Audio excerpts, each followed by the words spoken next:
So, welcome to the Four Senses of Bourbon Tasting. I'm here with my son Danny, it's Rick, and we're doing this on behalf of Pacific North Whiskey.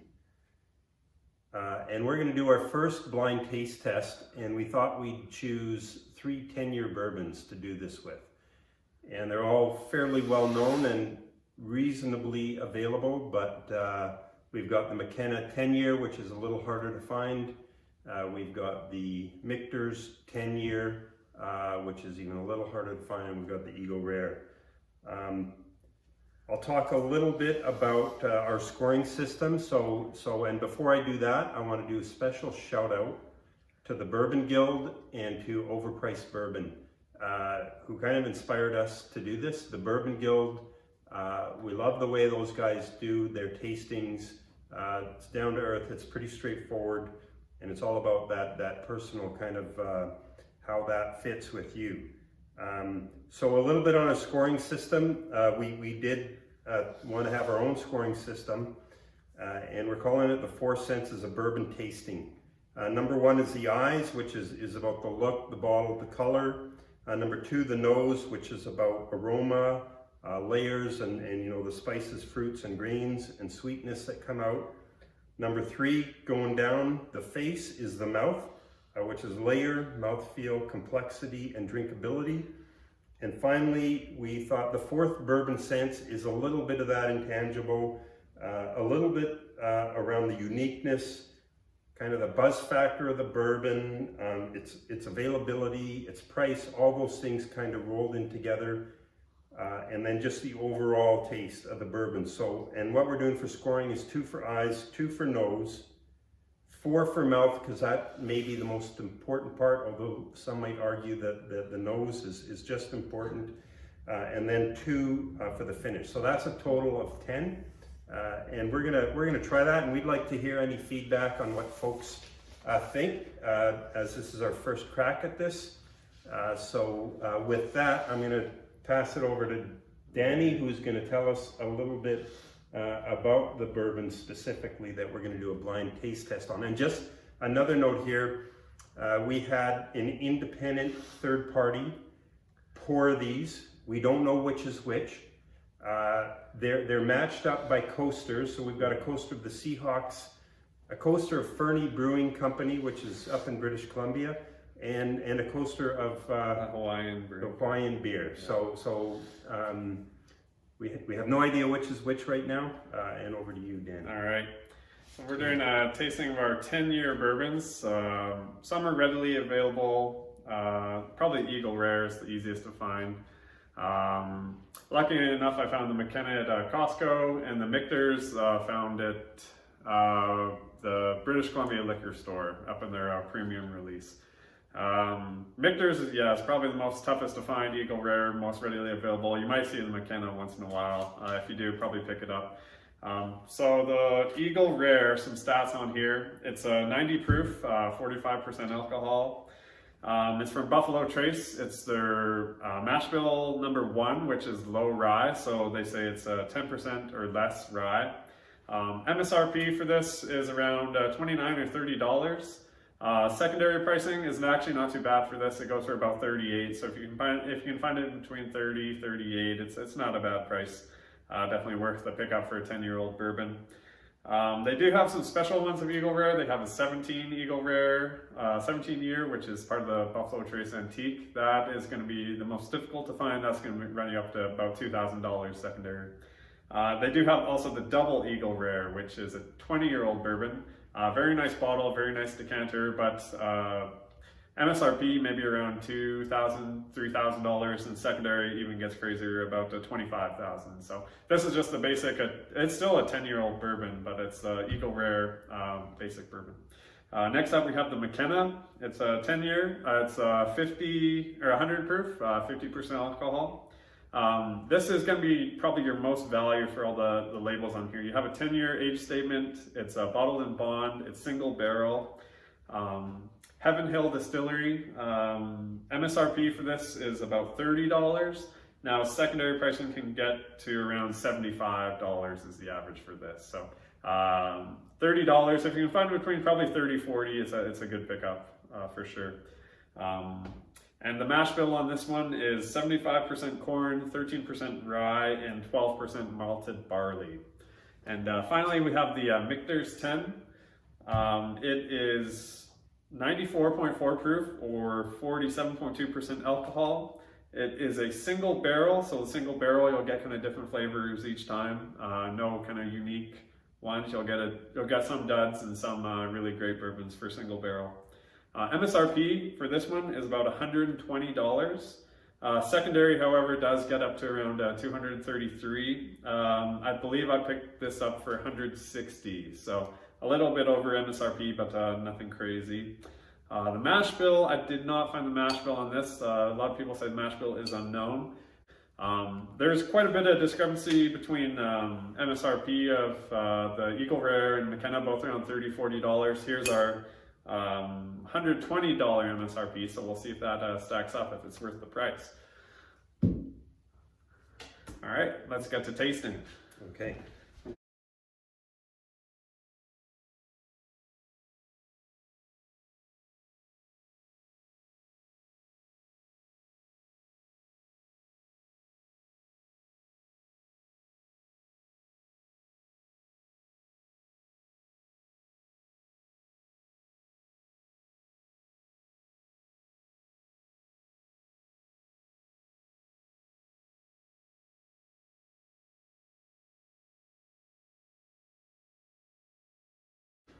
Okay, this was really tough, I gotta say. This is our first blind tasting. I think you gotta do this clearly a lot. I've been drinking enough bourbon, but I have not been tasting it like this. They're all pretty good, wouldn't you think, Danny? I found I had two favorites and one that was kind of lacking. So Sure. Let's go through the eyes. So just a reminder, the eyes is kind of the look, the color, the legs. So I gave the Seahawks a 1. It's about middle of the road. Has some nice color. Didn't really have much legs on it when you pour it. Color, look, yeah, about middle of the road, a 1. Okay. Give it. I gave it a 1.25. I thought it had a fairly nice deep color on it, and the legs were okay. On the second one here, I gave it a 1.25 as well. I thought the color was nice, fairly rich. The legs were probably a little better than number 1 on it. And on the third one, it was... Wait, what did you give the second one? I gave it a 1.25. Yeah, I gave it 1.25 too. Yeah, there we go. And then on the third one, I actually only gave it a 1. Yeah. And I thought it was a little bit lighter, and maybe the legs weren't quite as good. Yeah, I gave the second 1.25, the third one a 0.75. I thought it was a little bit below the middle of the road. Color was okay, not great. Yeah. Almost looks like it doesn't have that kind of as much of the caramely color. No. The good kind of bourbon. I think the first one had a nice kind of copper color. The second one a little more caramel. Anyways. All right, let's jump into the nose. The Seahawks one. Mm-hmm. I gave it a 2 out of 2. Yeah. I had a strong hint of plum right off the nose. That stone fruit. I got the caramel. I got the spices. Basically everything you're kind of looking for in an aroma. I could sniff this all day. Well, I didn't quite give it that big of a score. I was tough on the nose, and maybe my nose is off a bit today, but I only gave it a 1.25. I picked up some cinnamon and brown sugar in there. Pretty good spice, I guess. You know, I got a strong hint of plum on the Seahawks. Yeah, I didn't pick up any plum in there.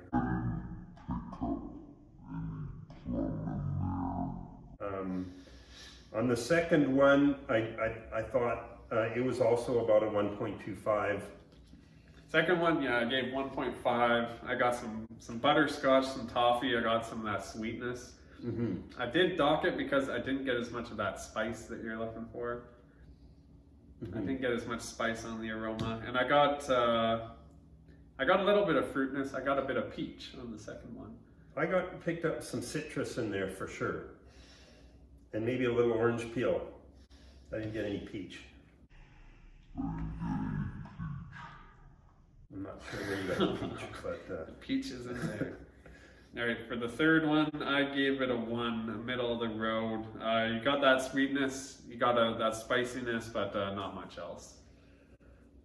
you know, I liked the third one. I thought it had. Actually, I thought it was a bit too spicy, maybe. No, I didn't. I thought it had some caramel. It does and have a pretty good smell. Some citrus. I think it has a very nice smell, and it kind of surprised me because the color, you know, in terms of the eyes, I thought it was not as deep or rich as the other ones, but I really like the nose on it. Maybe, you know, I'm just picking up a few things, and maybe it's not as layered as the other ones, but to me, it kind of hit the mark. So did you go Seahawk? You gave the last one the most? I did, yeah. Oh, wow. Surprising. So I think we'll find out how we did here. In terms of the mouth on them, the first one I gave it a 2.5, and this being our first blind tasting, I thought the mouth, it had a good feel on the mouth, okay feel, low burn, you know, some layers developed. I started at a 2, I went up to 2.5 on. For the Seahawks? Yeah, for the Okay, Seahawks. I went 2.75. I thought it was a bit of a harsh finish. You got a lot of that, a lot of the good flavors, great mouthfeel. You got that sweetness, the spices, the caramel, everything you had on the aroma, but I think I docked it just because the finish on the end kind of killed all that. But it did have a great mouthfeel, great taste. Yeah. For the second one, I gave it a 2.5. Pretty similar to the first one. Yeah. How do you say that? Unanimity. Unanimity. Yeah. I thought it was a bit harsh. I thought it was a little more full than the first one. I thought it was a little fuller. Yeah. And I thought it had a decent finish, you know, so it didn't burn as much.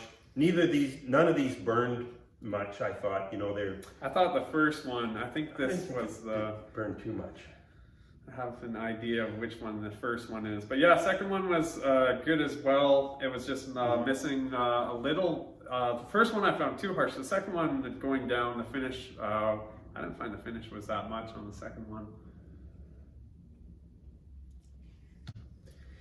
On the last one, I thought, you know, that it was very drinkable, and that's what I have drinkable too. Yeah. It really finished nice. It had a nice finish, very drinkable. Complexity maybe a little bit lower. Yeah. But I liked it, and I gave it a 2.75.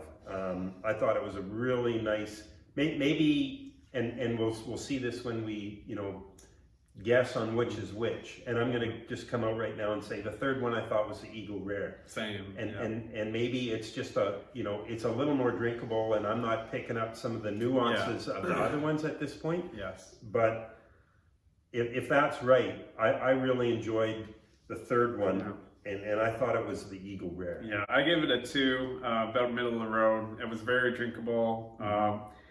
It's a type of bourbon you could just sit down and drink. You don't have to think about too much. The other ones kind of have a bit more complexity. You kind of have to.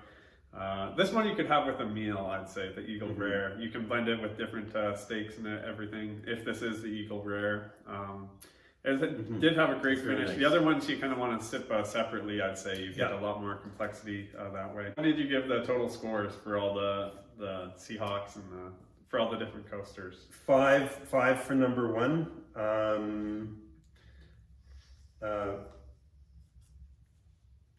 5 for number 2, and they're both 5s. Both 5s. Oh, wow. And 5 1/4 for number 3, and that's only out of the first 3 quarters. So that's scoring it out of 8. What did you give? I gave the first one. I gave a 5.75. I gave the second one a 5.25. A little bit docking because of the nose, I believe. I didn't get as much of that spiciness that I would want on the nose for the second one. Then I give the third one a 3.75. So the first and the second are very comparable, very good bourbons. The third one I thought was lacking a bit. Overall, it is a great bourbon, great complexity, great to have with a meal, but I wouldn't I think what'll be interesting here is, and I think we kind of might have picked the 3 the same. So what did you think the first one was? The first one I thought was the McKenna. Yeah, same here. Yeah. Well, we actually picked all 3 the same. So we picked the first one is Henry McKenna. We picked the second one both as Michters, yeah. and we both said the third one was Eagle Rare. So that is pretty interesting I for thought a I knew couple the amateurs. McKenna, yeah, because it did have that kind of Irish whiskey sort of taste that the McKenna kind of. I agree. It did have a little bit of that, and it does have a little Irish bit more whiskey. spiciness. I thought you could pick out the proof a lot more in the higher proof with the McKenna too. So let's McKenna, yeah. Rare over here. Eagle Rare was Michters. number 3. Yeah. Okay, so we'll lay it out like this. Yeah. We go. So he's just pulled it out, and we're gonna do the reveal. All right. So what did we get here? Is it a surprise? A bit of a surprise, actually. So we didn't get the Eagle Rare. It was the last one. I think you could kind of tell it was kind of lagging behind whiskey out of all of them. But it was so nice and drinkable. I mean, for yeah. Okay, now here's where we faltered a bit. The first one was actually the Michters. Oh wow! And the second one's the Henry McKenna. Okay. Well, to me they were pretty similar. I had them scored pretty similar. Yeah. I found the first one actually a bit more spicy. So the first one was Michters. Seahawks is Michters. Second one is McKenna. Third one is Eagle Rare. So we got the Eagle Rare. We got the Michters. Now the interesting thing here is that Eagle Rare, fairly available. Reasonable MSRP, yeah, $30. I paid, I think, $35.99 for it at Safeways here. Henry McKenna, pretty reasonable, but hard to get. And 75 secondary, 35 MSRP. So yeah, and then Michters, of course, very expensive. Michters, so to me, I think we have a clear winner with the McKenna. Well, I don't know. I'd say if I'm going to go spend the money and on availability, the Eagle Rare, well, it's a nice, easy drinking one. Yeah. Well, let's add our 4 cents here. So with the 4 cents, we have uniqueness, the buzz factor, availability, and we also factor in the MSRP. Right away, I gave the McKenna 2 out of 2. I don't think you can beat the single barrel, the 10-year age statement, the bottled and bond for, well, we found it for $33, so under MSRP actually. So I don't think you can beat the value or the uniqueness or all the things that come with the McKenna. So that I gave that an extra 2 points there. Well, you know, I'm not quite there with you. I think the bottled and bond and the 100 proof, and it's a decent bottle. A little harder to get in terms of availability because it became so popular there a few years ago when it won the World Whiskey Award or whatever it was. So I'm only going to give it a 1.75. On the Michters, you know, I think I'm not crazy on that bottle. I thought it was a nice bottle. You have the crystal at the bottom. You have the barrel. You don't have much. You don't want too much like the labels and everything. You can see the whiskey. Bottle's okay. It's unique. It's its own. But it's the availability part of it and the price part of it that I would probably go kill that for that one. Maybe to a 1.25. And then finally for me, the Eagle Rare, I just love this style of bottle. You get it in the antique collection. You get it in the E.H. Taylor's. It's that classic kind of bourbon rye bottle. It's a clear bottle. It's etched, with the eagle. I just really like this bottle. So for me, the Eagle Rare, I would give it a 1.75 as well on that 4th sense. And I just really like the Eagle Rare. I think it's good, it's drinkable, it's reasonably priced, fairly available, and it's everything that I expected it to be. I've tried it before, but not a lot, and I really enjoy this. Yeah, so I gave the Eagle Rare 1.5 out of 2. I think it lacks a little bit of like a special bourbon, like that 4th bourbon sense you're looking for. But it is pretty decently priced. The 10-year age statement is very drinkable, so I give it a 1.5. The Michters, I did give it a 1. I almost feel like going down a little bit just because of the price and after comparing it to the McKenna. So I did give it a 1. I like the bottle, I like the label. It's a great bourbon, but it's also a bit pricey. So total scores, I had McKenna at a 7.75. The Michters at 7.25, so those are both pretty close. And the Eagle Rare total score for 5.25. Yeah, I think, what did you say for McKenna? McKenna, I give 7.75. Yeah, I think, I was 6.75 on that. You know, for me, and I think that's a fair score. For the Michters, I was 6.25. To me, you know, it took some hit on that 4th sense, and it wasn't as drinkable as I thought it would be. I thought I would get, you know, blown away. Like for something like that, I thought I'd get blown away on the nose and you know, on the mouth and the taste and the complexity. I did give this a 2 out of 2 on the nose. I thought the nose was really good, but maybe a bit lacking on the complexity. So I gave it a 6.25, and what did you give it? The Michters, I gave 7.25. So pretty close. And on the Eagle Rare, I actually ended up with a 7, you know, because I scored it the lowest on the eyes because it was a little lighter, but same. I actually thought it had a decent nose. Maybe I scored it a bit high on the nose, but just in terms of the mouthfeel and the drinkability on it, I thought it was very nice. I gave the nose a middle of the road 1 out of 2. You get all those kind of bourbon smells, but nothing that push it over anything special. I give 5.25. So you gave, what was your winner? My winner was Eagle Rare, Okay. and it picked it up, I think, on the mouthfeel overall. And then on that 4th sense, you know, it is available. I like the bottle a lot, and I like the availability of it better. Yeah. So anyways, I think that was a pretty good first tasting, blind tasting for us, and just want to thank you guys.